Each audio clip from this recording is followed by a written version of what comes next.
Paz e bem, meus irmãos e minhas irmãs. Estamos na quinta-feira, dia 16 de janeiro. Hoje a família franciscana faz memória de São Berardo e seus companheiros. Eles foram martirizados no Marrocos em 1220. E quando seus corpos foram transladados do Marrocos para a Itália, pararam um pouco em Portugal.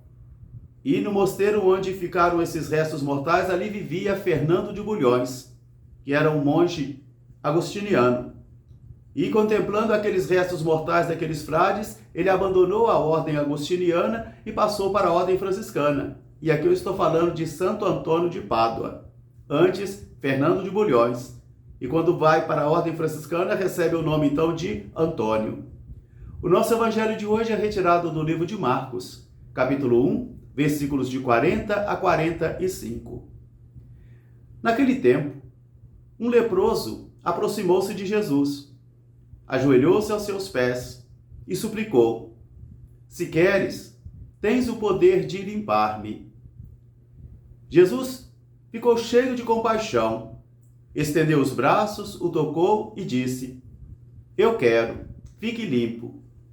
Imediatamente a lepra desapareceu e o homem ficou curado. E Jesus despediu o homem e disse para ele severamente: "Não fale nada disso para ninguém. Vá apresentar-te aos sacerdotes e oferece ali o que Moisés prescreveu na lei para a tua cura, para servir de testemunho para eles." Mas saindo dali, aquele homem começou a falar para todos do que tinha acontecido, de modo que a fama de Jesus crescia e ele não podia mais entrar publicamente nas cidades. Palavra da salvação. Meus irmãos e minhas irmãs, novamente aqui estamos iluminados pela palavra de Deus. E todas as vezes que abrimos os evangelhos, é o próprio Jesus quem nos fala. E a palavra de Deus existe para nos animar, para nos exortar e para também nos corrigir. Por isso hoje, a primeira carta aos Hebreus, que já vai considerando que a fé é uma realidade dinâmica, que tende ou a progredir ou a regredir, ali o autor sagrado vai refletindo com a comunidade sobre a necessidade de permanecer na fé e permanecer na ortodoxia da fé, na fidelidade da fé, naquilo que nós chamamos de patrimônio da fé ou depósito fidei, o depósito da fé, daquilo que nós aprendemos dos apóstolos, porque a nossa igreja é uma só igreja, santa por causa de Jesus, católica, que significa universal, mundial, apostólica, porque nasce dos apóstolos, e romana, porque está em comunhão plena com o bispo de Roma, que é o Papa.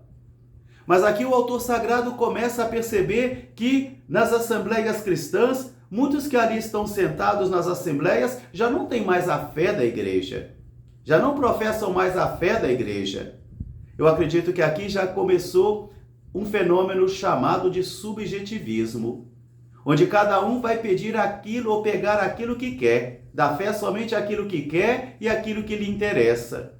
De tal modo que o evangelho então deixa de ser evangelho de Jesus e passa a ser evangelho da pessoa. Porque nós fazemos uma fé como se colhe um ramalhete de flores.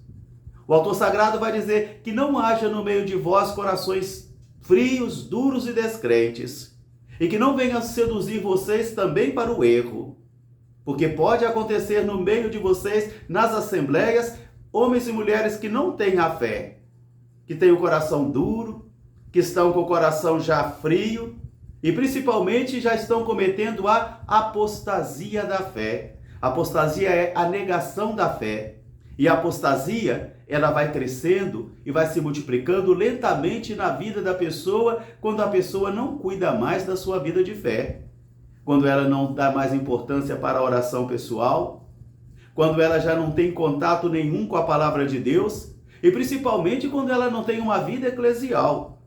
Uma vida eclesial significa participar das celebrações da igreja, uma vida sacramental. Tudo isso vai fazendo com que a pessoa regrida cada vez mais até que morra de asfixia, porque já não alimenta e não respira mais as coisas de Deus. Por isso o autor sagrado da carta aos Hebreus vai dizer: tome cuidado para que no meio de vocês não hajam pessoas descrentes, corações descrentes, cheios de apostasia, e que venham seduzir a muitos a perder a fé. Assim, nós mergulhamos numa cegueira espiritual, numa surdez espiritual, e de corações também tão duros e tão duros que já são incapazes de perceber as manifestações de Deus na história. E com isso não vem o discernimento. Não fica o discernimento. E não podemos nunca nos esquecer que as grandes heresias da igreja nascem de sacerdotes e de bispos. Ser bispo e sacerdote não significa que estamos isentos disso, desta apostasia do coração e também dessa dureza de coração, ou desse desviar-se do caminho do Senhor. Quem está em pé, cuidado para não cair.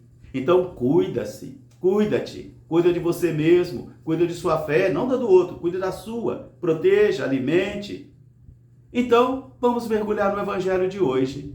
É um leproso que se aproxima de Jesus, segundo a lei, um homem puro, socialmente um morto, porque a lepra é uma doença contagiosa, não há cura. E quando uma pessoa começa a manifestar com algumas manchas brancas, os sacerdotes tinham a missão de averiguar e expulsar publicamente e ritualmente a pessoa, de modo que a pessoa ficava então impura para a lei, impura para a religião e banida do contexto social.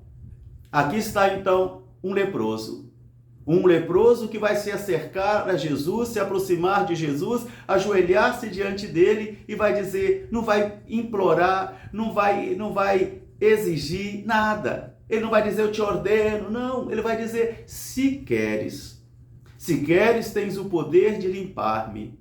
Aqui está uma oração de confiança. Se queres tenho o poder de limpar-me. Não estou te pedindo que faça. Não estou exigindo nada, só estou pedindo isso. Se queres, tens o poder de limpar-me. E Jesus se comoveu.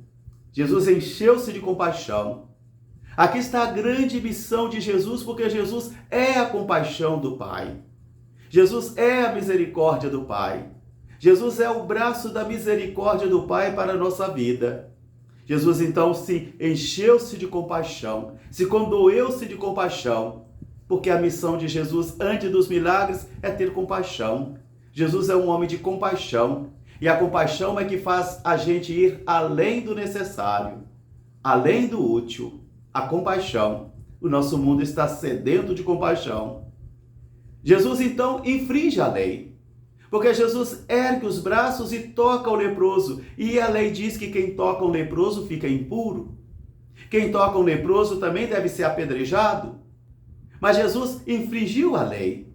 Jesus estendeu os braços de compaixão, porque a compaixão fez Jesus ir além do medo, além do preconceito, além do puritanismo. E Jesus então toca aquele homem e diz, eu quero, fique curado. E imediatamente ele ficou curado. Ele ficou limpo. Jesus o despediu e faz uma advertência muito severa, não conte nada para ninguém, mas ele não pôde obedecer.